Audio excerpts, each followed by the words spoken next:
우리가 지금 기도에 대해서 계속해서 살피고 있습니다. 오늘은 우리가 좀 어떤 삶의 문제라든지 기도의 제목을 가졌을 때에 우리가 어떻게 기도할 것인가, 우리가 지금까지 기도에 좀 개괄적인 것을 살폈다면 구체적으로 우리가 어떻게 기도하는 것이 성경적인가를 오늘 본문의 말씀에 나타난 엘리야의 기도를 살피면서 오늘 이 아침의 말씀을 나누려고 합니다. 여러분, 본문은 우리가 잘 알고 있는 말씀이죠. 엘리야가 갈멜산에서 850명의 이방 선지자들과의 싸움에서 하나님의 전적인 은혜로 그가 승리를 맛보게 됩니다. 그리고 난 후에 일어난 사건이 오늘 본문의 말씀입니다. 보세요. 아합이 그처럼 이방신을 섬기는 그들을 의지했다가 하나님 앞에서 엘리야 한 사람에게 피하는 것을 보았다면 아마 아합왕, 우리가라면 이런 생각이 들죠. 아합왕이 이제 하나님께로 돌아올 것 같은 생각이 듭니다. 그죠? 그런데 오늘 본문에 보면 아합은 전혀 태도가 바뀌지 않은 모습임을 성경이 우리에게 말씀하고 있습니다. 무엇을 통해 그것을 알 수 있냐면 42절에 보면 아합이 먹고 마시러 올라갔다 이렇게 말해요. 그러니까 850명의 이방 선지자들을 이기는 모습을 보면서 하나님의 위대하심을 경험했잖아요. 그죠? 이제 그리고 하나님이 비를 3년 6개월 동안 오지 않았던 비를 이제 오게 하실까라는 하나님의 메시지를 듣습니다. 그러면 보통 사람이라면 우리는 생각을 합니다. 이제 하나님께로 돌아가고 하나님께로 마음을 열고 좀 더 겸손해지지 않았을까 그런 생각을 하는데, 그럼 뭐합니까? 먹고 마시러 갑니다. 뭐예요? 지금 하나님이 중요한 게 아니라 이제 기도응답, 자기가 왕으로서 통치를 하는데 이제 비가 필요했는데 비가 왔다는 그 사실 속에서 만족해하는 그런 모습을 보게 됩니다. 여러분, 사람들이 믿지 못하는 이유가 여러 가지가 있다고 사람들은 얘기합니다. 여러분, 믿지 못하는 이유가 이렇게 얘기합니다. 하나님이 살아계심을 나에게 보여주면 내가 믿겠습니다. 그럼 믿을 것 같으세요? 오늘 아합왕을 보면서 우리는 깨닫습니다. 하나님의 역사하심을 보지 못해서 믿지 못하는 게 아닙니다. 믿음의 눈을 열지 않으면, 믿음의 마음을 열지 않으면 그런 어마어마한 것들을 경험함에도 불구하고 그는 하나님께로 돌아가지 않는다는 것입니다. 여러분, 아합과 반대로 오늘 본문에 나타난 엘리야는 어떻게 태도합니까? 850명을 이겼어요. 그죠? 어마어마한 영적인 전쟁을 이겼어요. 그럼 우리 같으면 이제 조금 릴렉스하고 뭔가 조금 그래, 이런 생각을 가질 수 있겠죠. 그죠? 승리의 개가를 부를 수 있겠죠. 근데 오늘 본문에 나타난 엘리야의 태도는 우리의 예상과 전혀 다릅니다. 42절에 이렇게 말합니다. 엘리야의 모습을 성경은 이렇게 말합니다. 아합이 먹고 마시러 올라가니라. 그런데 엘리야를 아합과 대조하여 이렇게 표현합니다. 엘리야가 갈멜산 꼭대기로 올라가서 땅에 꿇어 엎드려 그의 얼굴을 무릎 사이에 넣고, 그는 여전히 기도합니다. 문제가 해결되고 큰 일 앞에서도 기도했을 뿐만 아니라 이제 문제가 해결되었음에도 불구하고 그는 여전히 기도하고 있다는 겁니다. 왜 그럴까요, 여러분? 하나님 앞에 있는 사람들, 하나님의 능력을 맛본 사람들, 정말 하나님과의 친밀함 속에 있는 사람들의 삶 속에는 여러분, 무슨 큰 일이 일어났다고 어깨가 들썩이는 그런 일이 없습니다. 왜 그럴까요? 그것이 자기가 한 일이 아니라는 것을 알기 때문에 그렇습니다. 하나님이 하시는 일임을 알기 때문입니다. 할렐루야. 할렐루야. 그런데 하나님이 하신 일이라는 것을 생각하지 않고 신앙생활하는 사람들은 그런 일이 나면 어깨가 들썩입니다. 내가 뭘 잘해서 그런 걸로 생각을 합니다. 전혀 그렇지 않다는 거죠. 자, 우리가 오늘 살피려는 것은 그런 모습이 아니라 여기서도 우리가 몇 가지 중요한 인사이트를 얻을 수 있고 말씀을 나눌 수 있겠지만 오늘 우리는 기도에 좀 포커스를 맞출 필요가 있습니다. 기도가 중요한데 어떤 삶의 문제를 만나고 어떤 기도의 제목을 가졌을 때 우리가 어떻게 기도할 것인가, 오늘 엘리야를 통해서 우리가 좀 눈여겨볼 필요가 있습니다. 읽지는 않았지만 18장 1절에 보면 이렇게 말합니다. 이제 엘리야가 갈멜산에서 올라가 기도하는데, 기도하기 전에 우리는 그 기도가 어떻게 시작되었는지를, 왜 그가 기도하기를 시작했는지를, 왜 비가 오기를 시작했는지, 비가 오기를 기도하고 있는지를 우리는 눈여겨보아야 합니다. 1절의 말씀에 보면 이렇게 말합니다. 1절 말씀을 한번 같이 읽어볼까요? 시작. 많은 날이 지나고 제3년에 여호와의 말씀이 엘리야에게 임하여 이르시되 너는 가서 아합에게 보이라. 내가 비를 지면에 내리리라. 그가 비를 달라고 기도를 시작하는 그 근본적인 뿌리에는 무엇이 있냐면 하나님이 비를 내리게 하시겠다는 하나님의 약속이 있었다는 것입니다. 하나님의 약속이 있었다는 거죠. 내가 비를 지면에 내릴 거다. 그러니까 뭐예요? 이제 하나님의 약속을 붙들고 이 말씀 때문에 엘리야는 용감하게 올라가서 갈멜산에 올라가 이 말씀을 붙들고 기도하고 있다는 것입니다. 우리는 이렇게 생각할 수 있어요. 아니 목사님, 엘리야에게 하나님이 약속했으면 기도 안 해도 이거 비가 올 거 아니에요. 여러분 어떻게 생각하세요? 옆에 사람에게 물어보세요. 어떻게 생각하시냐고 물어보세요. 어떻게 생각하세요? 아니 비가 온다 그랬으면 기도 안 해도 와야 되는 거잖아요. 그런데 뭘 또 올라가서 기도해? 이거 뭐 쇼하는 것도 아니고 뭘 가서 하는 것도 아니고 비가 오게 달라고 또 하나님이 비가 온다고 약속했는데 뭘 올라가서 또 기도해요? 여러분 성경을 모르면 이렇게 생각한다는 겁니다. 기도를 그저 알라딘의 요술 램프처럼 생각하는 분들은 이제 온다고 했으니까 그냥 안 해도 되는 거야 이렇게 생각을 한다는 거예요. 성경을 모르면. 여러분 성경을 잘 살펴보세요. 에스겔서에 보면 하나님께서 이스라엘 백성을 이렇게 축복할 것이라는 말씀을 하십니다. 그리고 난 후에 에스겔에게 뭐라고 말하냐면 에스겔 36장 24절에 나 주 여호와가 말하노라. 그래도 나 주 여호와가 말한다. 내가 너희들 이렇게 축복하기를 원하고 축복한다고 약속을 하지만 그래도 이스라엘 족속이 이와 같이 자기들에게 이루어 주기를 내게 구하여야 하리라. 할렐루야. 할렐루야.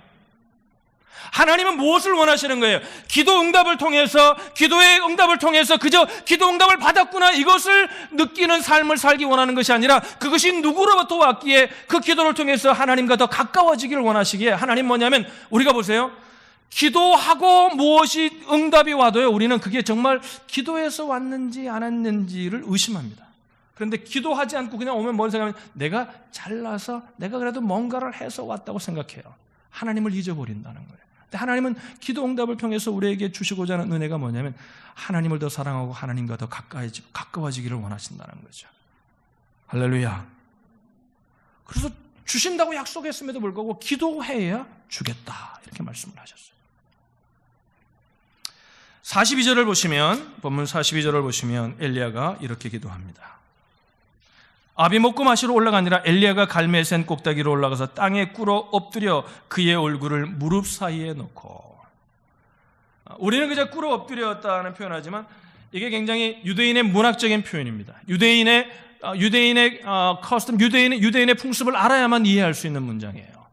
이 문장을 통해서, 이 표현을 통해서 우리에게 말하고자 무릎을 꿇고 그 무릎 사이에 그저 얼굴을 넣었다는 얘기는 뭐냐면 하나님 앞에 저는 아무것도 아니라는 표현이에요. 우리가 지난 시간에 무엇 안에서 기도해야 한다고 그랬습니까? 성령 안에서 기도해야 한다고 그랬어요. 성령 안에서 기도는 어떤 기도라고 그랬죠? 할렐루야. 하나님의 은혜 안에서 그죠. 은혜로 기도하는 겁니다. 할렐루야. 오늘 본문 속에도 엘리야의 기도가 그 모습이 나옵니다. 무릎을 사이에 넣었다는 거예요. 뭐예요? 나는 기도 응답을 받을 만한 아무런 자격이 없다는 거예요. 그럼에도 불구하고 뭐예요? 내가 하나님의 은혜를 입어 기도한다는 거예요. 겸손함이 있다는 거예요. 우리의 기도가 바리새인 같은 기도가 될 때가 많습니다. 어떤 자세로 기도하느냐를 저는 말하는 것이 아니라 여러분 우리의 마음의 자세가 정말 기도할 수 없는 죄인임에도 불구하고 하나님의 은혜로 내가 기도할 수 있음을 생각할 때 그 기도는 은혜입니다. 감사입니다. 축복입니다. 할렐루야. 할렐루야. 근데 이걸 잃어버리면 아무리 거창한 기도를 하고 아무리 우수한 기도를 하고 아무리 성경을 인용해서 기도를 해도 그 기도 속에는 하나님의 은혜가 없습니다. 여러분 아무 말을 못해도 돼요. 어떤 때는 아무 말이 나오지 않아도 돼요. 그러나 마음의 중심에 내가 정말 나 같은 인생이 하나님 앞에 엎드려 기도할 수 있다는 것이 정말 하나님의 은혜라는 것을 깨닫고 엎드려 있으면 그 기도 속에는 하나님의 놀라운 은혜가 있는 거예요. 여러분이 기도할 때마다 그 세리의 마음을 잊지 않도록 여러분의 마음을 깨우시기를 주님의 이름으로 축원합니다. 오늘 우리는 엘리야의 기도를 통해서 갈멜산에서 그 어마어마한 일을 행함에도 불구하고 그는 여전히 하나님 앞에 엎드릴 때 뭐예요? 하나님 나는 아무것도 아닙니다. 무릎 사이에 얼굴을 넣고 여러분 집에 가서 하면 무릎 사이에 얼굴을 넣어보세요. 저는 안 됩니다. 배가 나와서. 아주 날씬한 분도 힘들어요. 정말 봤어.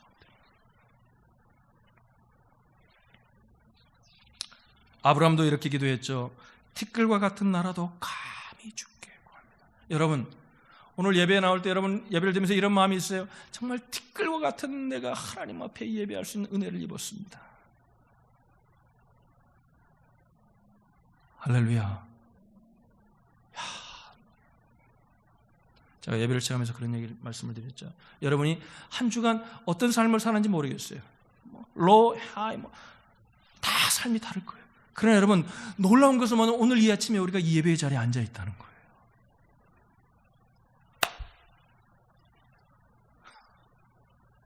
아무도 안 놀라시네. 저는 그게 놀라워요. 제가 오늘 이 예배의 자리에 서 있다는 게 놀라워요. 할렐루야. 할렐루야. 하나님 앞에 겸손히 기도했다는 겁니다. 성령 안에서 하나님의 은혜를 입어 기도하고 있습니다. 근데 엘리야의 기도를, 오늘 이 본문의 기도를 야고보서에 보면은 야고보 사도가 오늘 엘리야의 기도를 말하며 설교합니다. 뭐라고 그러냐면 엘리야의 기도를 이렇게 말해요. 야고보서에 보면 저가 비 오지 않기를 간절히 기도한즉 3년 6개월 동안 비가 아니오고 다시 기도한즉 하늘이 비를 주고 땅이 열매를 내었느니라. 야고보가 오늘 엘리야의 기도를 뭐라고 얘기하냐면 엘리야는 기도할 때 구체적으로 기도했다는 거예요. 저가 비 오지 않기를 간절히 기도한즉 3년 6개월 동안 비가 오지 않았고 저가 다시 기도한즉 하늘이 비를 내렸다는 거예요. 구체적으로 기도했다는 거예요. 여러분, 우리가 기도할 때요 구체적으로 기도해야 됩니다. 제가 이제 이렇게 목회하다 보면 막 기도를 열심히 해요. 정말 기도를 너무 간절히 하는 모습을 볼 때가 있어요. 제가 예배 맞추고 계시죠. 그럼 끝나고 난 다음에 어떨 때 물어봐요. 뭘 그렇게 기도하세요? 뭐 그렇게 마음이 아찔하게 기도했어요? 같이 기도하고 싶어서 제가 물어요. 그러면요, 글쎄요. 뭘 그랬는지 잘 몰라요. 그래서 제가 어떤 때는 뭘 기도해달라고 와요. 기도해달라요. 그럼 뭘 기도해드릴까요? 뭘 기도해드릴까요? 그냥 기도해주세요. 여러분, 구체적으로 기도해야 됩니다. 할렐루야. 할렐루야. 어느 분이 그러더라고요. 막연하게 기도하면 막연하게 응답이 온대요. 구체적으로 기도해야죠. 야고보서에 보면 또 뭐라 하냐면 엘리야는 우리와 성정이 같은 사람이로되 그가 비가 오지 않기를 어떻게 기도했냐면요. 엘리야가 이렇게 기도했다는 거예요. 야고보 사도는 간절히, 따라합시다. 간절히.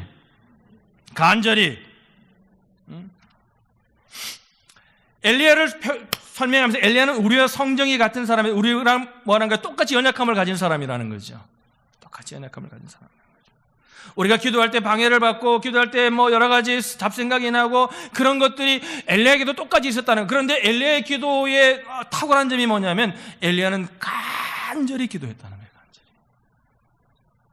따라합시다. 간절히.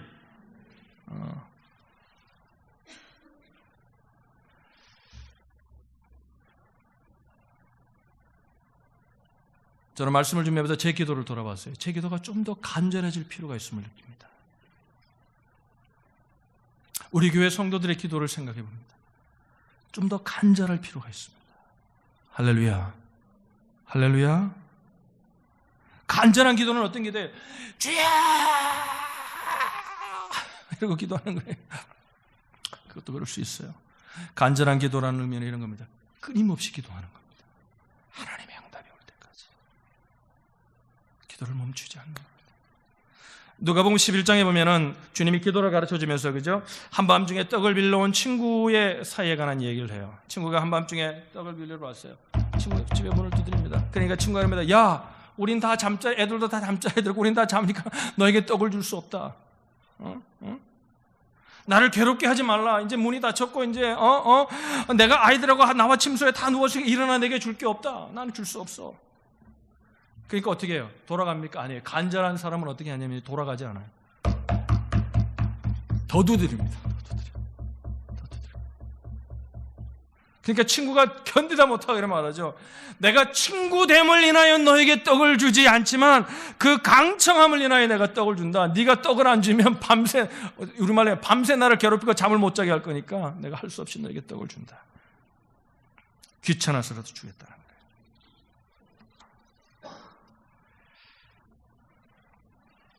우리는 이렇게 기도해요. 한두 번 기도하고 안 되면, 문을 두드렸다가 안 되면, 아유, 아닌가 보다. 또 이렇게 생각해요. 기도 안 하는 것보다 하는 게 낫지.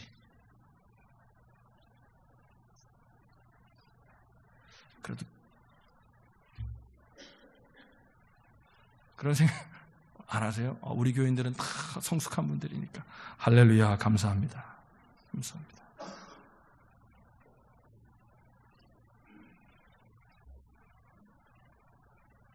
누가복음 18장에 보면 그죠? 어떤 과부가 자기의 원한을 풀어달라고 불의한 재판관에게 호소하는 내용을, 기도를 가르치며 주님이 말씀하신 말씀이 나와요. 그래서 뭐라 그랬어요? 재판관이 뭐라 그랬다는 거예요? 5절에 보면 이 과부가 나를 번거롭게 하니 내가 그 원한을 풀어주리라. 그렇지 않으면 늘 와서 나를 괴롭게 하리라. 간절한 그 마음을 얘기하는 거예요.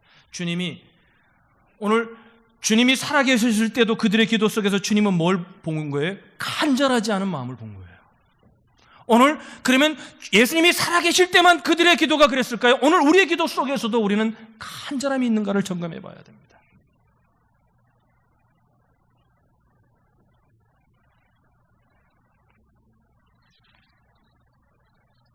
간절하면요, 자존심도 버려요. 간절하면요, 옆에 사람이 그럴까, 물론 옆에 사람을 배려해야 되겠지만 어떨 땐 너무 간절하다 보면 옆에 사람도 의식이 되질 않아요. 제가 같이 간절해 보니까 그렇더라고요.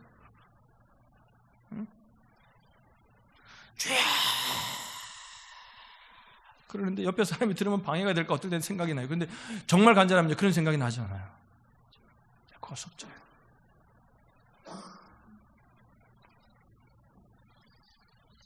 (43절) (45절에) 보면 엘리야는 또 이렇게 기도합니다. 자, 43절로 45절을 여러분 눈으로 보세요. 그의 사원에게 이르되 올라가 바다 쪽을 바라보라. 이제 기도했어요. 가서 바라보라는 거예요. 그가 올라가 바라보고 말하되 아무것도 없습니다. 이르되 7번까지 다시 가라. 7번째 이르러서는 그가 말하되 바다에서 사람의 손만한 작은 구름이 일어나나이다. 그러니까 이제 학자들마다 7번을 어떻게 해석하느냐에 많은 의견들이 많아요. 어떤 분은 한 번, 두 번, 세 번, 네 번, 다섯 번, 여섯 번, 7번이라 이렇게 생각하지만 그걸 그렇게 보면 안 된다. 이건 유대인의 문학적인 표현 속에서 우리가 해석을 해야 된다. 유대인의 풍습 속에서 7이라는 건 완전한 숫자니까 올 때까지 끊임없이 기도하기를 원하는 엘리야의 모습을 성경이 말하고 있는 것이다. 여러분이 어떻게 해석해든지 좋겠어요. 그걸 7번이라고 해석해도 좋고 그걸 다르게 해석해도 좋겠어요. 그러나 뭐예요? 지금 엘리야의 모습을 통해서 우리가 볼 수 있는 것은 뭐예요? 계속해서 기도하고 있다는 거예요.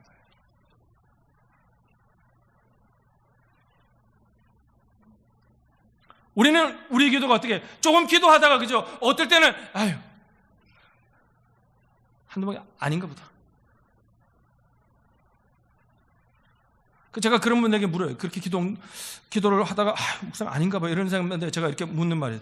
하나님이 아니라고 그러셨어요? 그럼 it's okay. 기도하다가 자기가 원할 때 지금 빨리 안 되니까 아니라고 한다는 거예요. 그런데 엘리야는 어떤 거 뭐냐면 계속해서 기도한다는 거예요. 지금 성경이 우리에게 말하고 싶은 내용을. 무릎을 꿇고 간절히 기도해서 정말 겸손 앞에 하나님 앞에 성경을 붙들고 이제 간절히 기도해요. 이제 하나님 정말 하나님 비가 오게 해주십시오. 약속을 붙들고 기도합니다. 그런데 보세요. 이제 사원을 보내요. 그러니까 보니까 사원에게 사원행을 보내서 뭔가 있나 보라. 기도의 응답이 오나 보라. 사원이 없는데요. 또 보냅니다. 또 보냅니다. 이게 7번이었다고 해석해도 좋고 응답이 올 때까지 했다고 해석해 줘요. 오늘 계속해서 기도하는 엘리야의 모습을 봐요.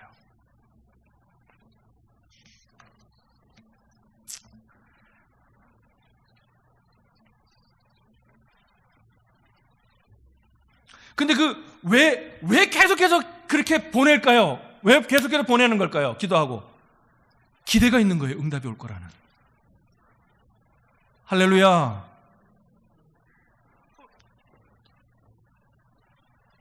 우리가 이렇게 돼. 주님, 제발 이 문제를 해결해 주세요. 기대가 있는 사람은 뭐냐면 이제 기도했어요. 그러면 뭐냐면 이제 어떻게 응답하실까? 막 주위를 봐요. 눈여겨보는 거예요. 삶을 눈여겨보는 거예요. 그런데 그 기대가 없는 사람은 주님, 기도님, 정말 이거 이루어주세요. 제발 이루어주세요. 기도할 때는 막 하지만 그러고 나는데 뭐 딱 돌아가면서 이걸 어떡하지?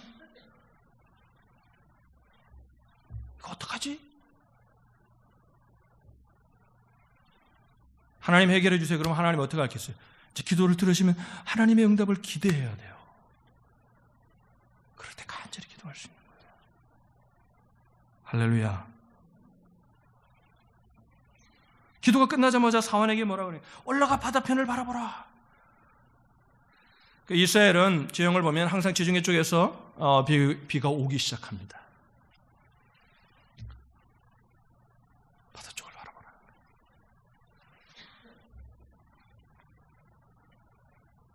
사원이 보고합니다. 아무것도 없습니다. 엘리야가 다시 명령합니다. 7번까지 다시 가라. 응답이, 저는 이렇게 보거든요. 응답이 올 때까지 가라. 하나님 반드시 응답하신다. 기대가 있는 거예요. 기대가 있는 거예요.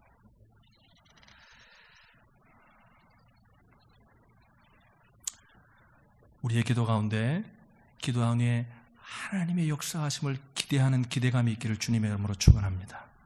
그럴 때 기도는요, 재밌는 거예요. 기도는 즐거운 거예요. 대천덕 신부님이 기도를 노동이라 그랬어요. 노동의 부분이 있어요. 그런 노동이 기도가 전체가 아니에요. 기도는 즐거움이에요. 기쁨이에요. 할렐루야.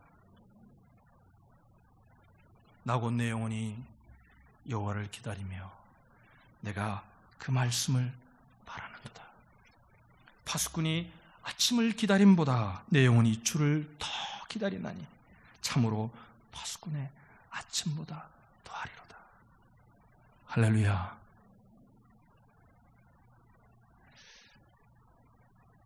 기도가 무엇인지를 아는 분은 기도한 후에 파수꾼이 아침을 기다리는 것처럼, 밤새 얼마나 힘들게 되면 아침에 기다리는 것처럼 주님의 응답을 기대한다는 거예요. 44절입니다. 44절을 보시면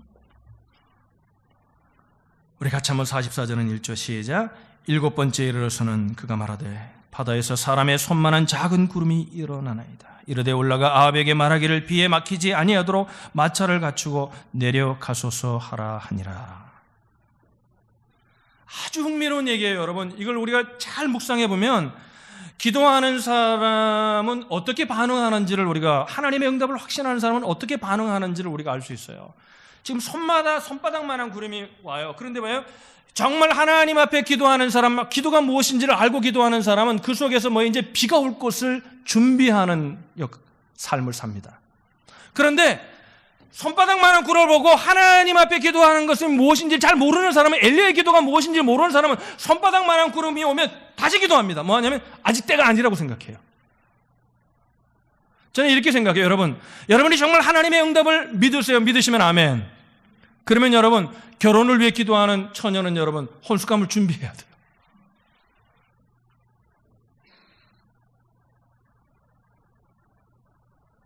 여러분이 앞으로의 미래에 하나님이 이렇게 이루실 것을 믿으세요. 그러면 그것이 이루어졌을 때를 내가 어떻게 할 건지를 준비해야 돼요. 오늘 엘리야는 손바닥만한 구름이 와도 이제 하나님의 응답이 보이자 뭐라 합니까? 아합 왕에게 비가 올 거니까 내려가라는 거예요. 빨리 내려가라는 거예요. 갈멜산이 들녘에서 잘 내려가면 이제 마차를 타고 오니까 왕들이 내려가기 힘들거든요. 지금처럼 무슨 길이 나 있는 게, 고속도로가 나 있는 게 아니거든요. 내려가라는 거예요, 빨리. 지금 누구에게 말합니까? 왕에게 말하고 있습니다.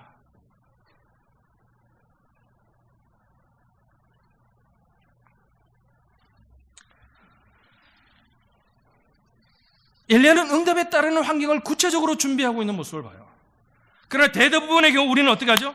기도하면서 이렇게 말해요. 설마 이루어질까?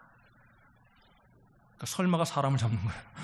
방금 딱 이루어졌는데 왜 준비가 안 되니까 그게 응답이 아니라 어떨 땐 그거일 수도 있어요. 오늘 우리 엘리야를 기도를 들으면서 어떤 생각이 드세요? 좀 주눅이 드세요? 염려하지 마세요.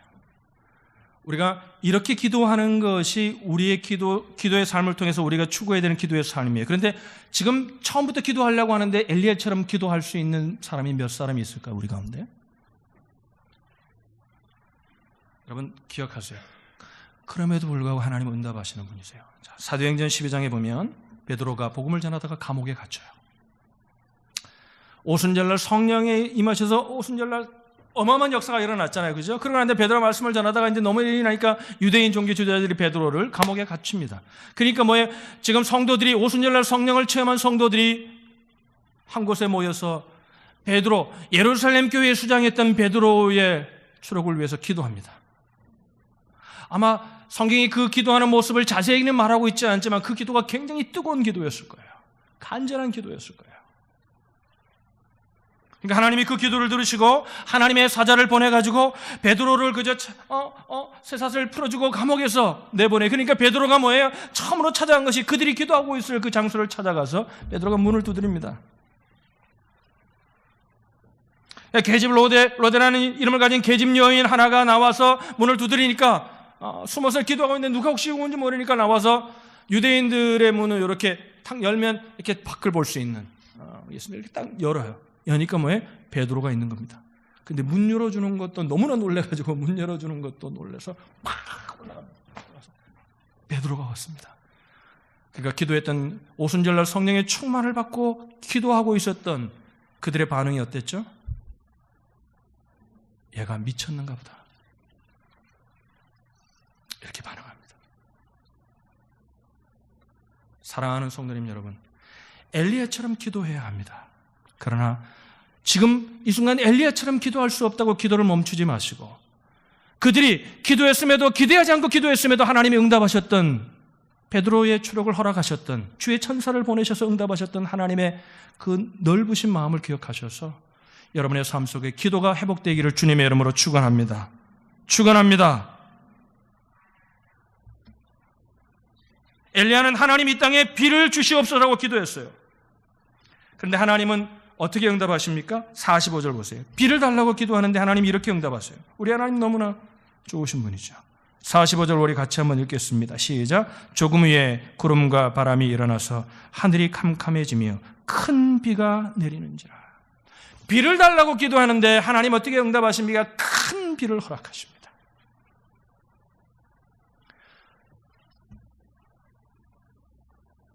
하나님은 더 하시는 분이십니다. 할렐루야. 할렐루야. 기대 이상으로 주시는 거예요. 그 meanwhile, 조금 후에라는 게 얼마만큼의 기간인지 모르지만 짧았던 것 같아요. 구름과 바람이 일어나서 하늘이 캄캄해지며 큰 비가. 따라합시다. 큰 비가. 여러분의 삶 가운데 비를 구할 때 하나님이 큰 비를 주심을 믿으시길 바랍니다. 기도하세요. 기도할 줄 모르는데요. 어떻게 기도하는지 모르는데요. 나는 기도해도 한참 기도해도 한 시간 지났는데도 눈을 떠보면 1, 2분밖에 안 지나요. 괜찮아요. 기도하세요. 계속 기도하세요. 하나님 응답을 기대하세요. 할렐루야. 할렐루야. 지금 기대가 없어요. 괜찮아요. 기도하세요. 하나님이 기대를 주실 것입니다. 그리고 하나님이 비를 구했는데 큰 비를 주실 것입니다.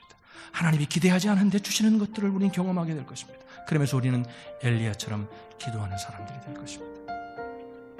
여러분에게 오늘 이 아침에 이런 은혜가 있기를 주님의 이름으로 축복합니다. 축복합니다. 기도하겠습니다.